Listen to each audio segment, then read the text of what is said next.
Much so, yeah. Especially for a game like this, it's always great to be here.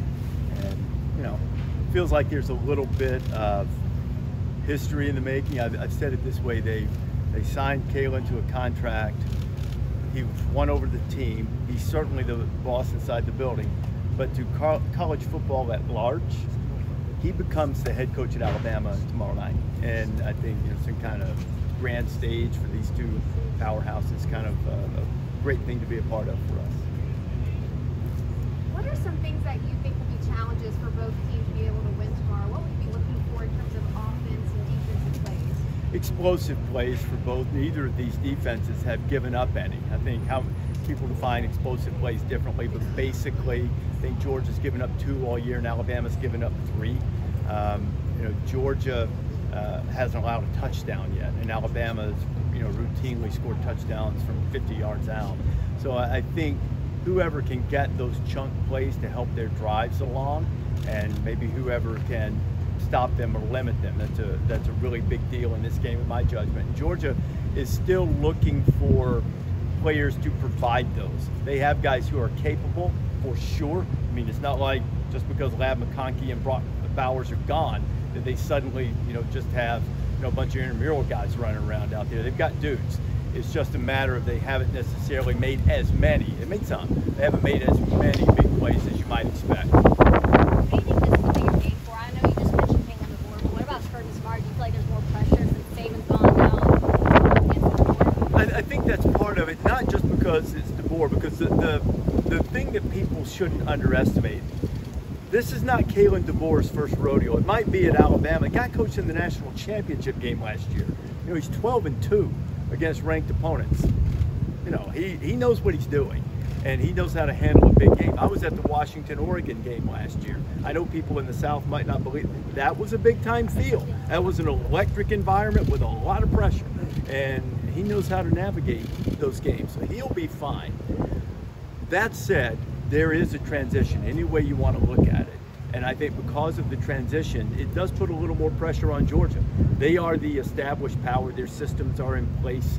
There's no transition. So I think from that standpoint, there's probably a little more pressure on Georgia to win the game when you combine that with their schedule. Alabama's got a tough schedule as well, but Georgia still has to go to Texas. They still got to go to Ole Miss. They've got Tennessee coming in. So it would probably put a little more pressure on Georgia, especially given the fact that they don't have the margin for error as they haven't changed coaches and changed schemes and all of those things that Alabama's doing. What's it like for you preparing for this game with Coach Saban now on your team? How has he added or changed to your preparation? Oh, well, I mean, we always try to prepare thoroughly, but what Nick has brought is a dynamic that this show or any show has never really had. And his number one, he's a gifted communicator no matter what. Obviously, he is a football expert and legend. So there's an XO component and a recency to being at the height of his career to coming to TV that I don't think anybody's ever had in TV before. And him being able to do that and the way he can communicate things and his willingness to be candid and his ability to break things down, I don't say he makes it simple, he makes it understandable, which is really the mark of a great communicator. So he's been absolutely terrific. He's funny. He brings ideas in the meetings. He busts people's chops. He takes it when you give it to him back. He's been tremendous. Just an amazing teammate. What's the biggest thing that you've learned? What's the biggest thing you've learned from Nick in over the course of his time there, whether it's X's and O's, whether it's about college football? Well, I think we were just talking about it doing the film room. You have a tendency, if you're not a coach, you watch certain things and maybe you think you're smart, maybe you watch something other than just the ball. But he shows you different things to watch. It's just matter of fact and just the way he views the game. But now you'll catch yourself saying, oh, okay, he talked about, watching this guy being accountable for the quarterback, or this guy immediately when he steps out of the box. Now the quarterback knows it's a quarterback draw now. Things like that you learn. And I think just also being appreciative for the passion he has for the sport at large. We're gonna have a discussion tomorrow about the situation at UNLV with Matthew Sluka, the quarterback who left.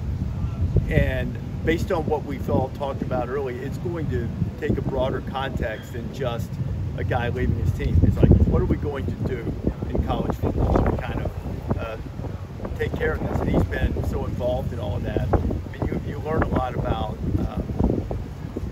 his passion and care for the game at large, and not just the team that he once coached. What about for this game in particular? Is there something that he showed you, or something that you're looking at in this game that maybe Nick Saban kind of said, hey, make sure to watch this in terms of the matchup to watch? I mean, not yet, but I mean, the biggest thing is what we just did is talking about how will Georgia handle the threat of Jalen Milroe running. Not just when he runs, you've got to handle that for sure, but then there are other times it puts stress on Georgia's defense just because he can't, and he's also a very good passer. So those are the types of things I think that he's been focusing on. How's it feel to be back in Tuscaloosa? In some ways, is it like coming home? Oh, sure. I mean, University of Alabama has been really important to me and good to me over the years.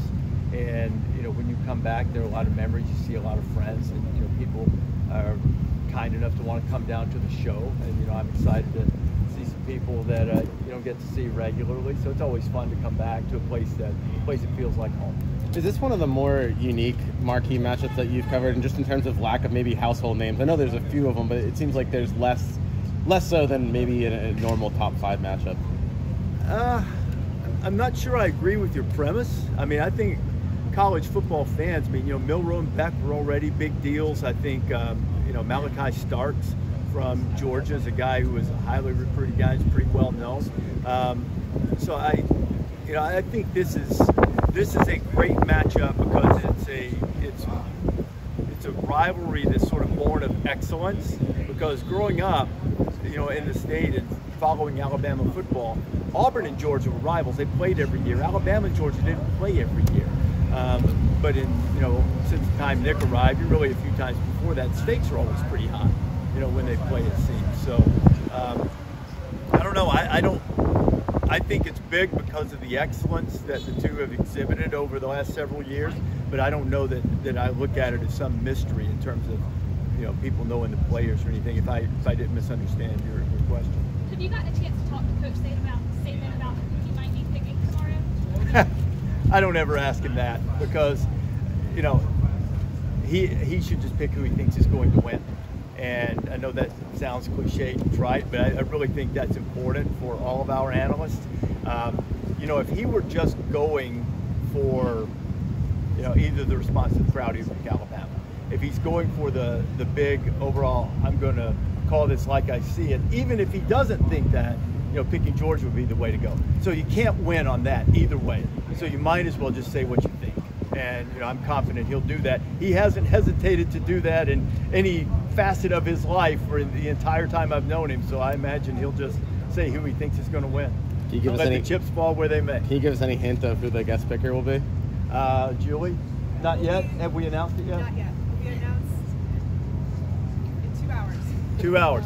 In 2 hours, someone will tell you. You talked about you've seen Kalen in these big games before. You probably knew him better than most people in the South before this kind of just the pulse of the college football landscape. What was your initial reaction to Alabama hiring him and kind of how he would step in and replace Saban? The number one, first of all, you got to be a great coach to be willing, and you have to be confident in your abilities to step in and follow in his footsteps, because he's the greatest coach who ever lived. All due respect to Coach Bryant, who was awesome for sure. To me, the greatest college coach in the history of sports, Nick Saban. And you've got to be very confident to be willing to take that on. I didn't know Kalen well. Didn't know him at all prior to our trip to Washington last year, and obviously I had no inkling that he would someday be the Alabama coach. But what I did say to people is I've got to work to develop a relationship with this guy, because as long as he's at Washington, they are going to be good. Because he's won everywhere he's been, tremendous coach, gets the most out of his players, creative. But I mean, just the way he's carried himself, and having been respectful to what has been accomplished here by Nick, by Bear Bryant, by Coach Stallings, everybody here, yet still being confident enough to listen to the players and things they want to keep that fit within his vision, and then implementing the things that he thinks are important because of his success. So I think it was the perfect choice. Not that there aren't other elite coaches out there, but I think his demeanor and his confidence and his track record made him an absolutely perfect hire that Greg Byrne pulled off. Good. That's all we do. All right, guys.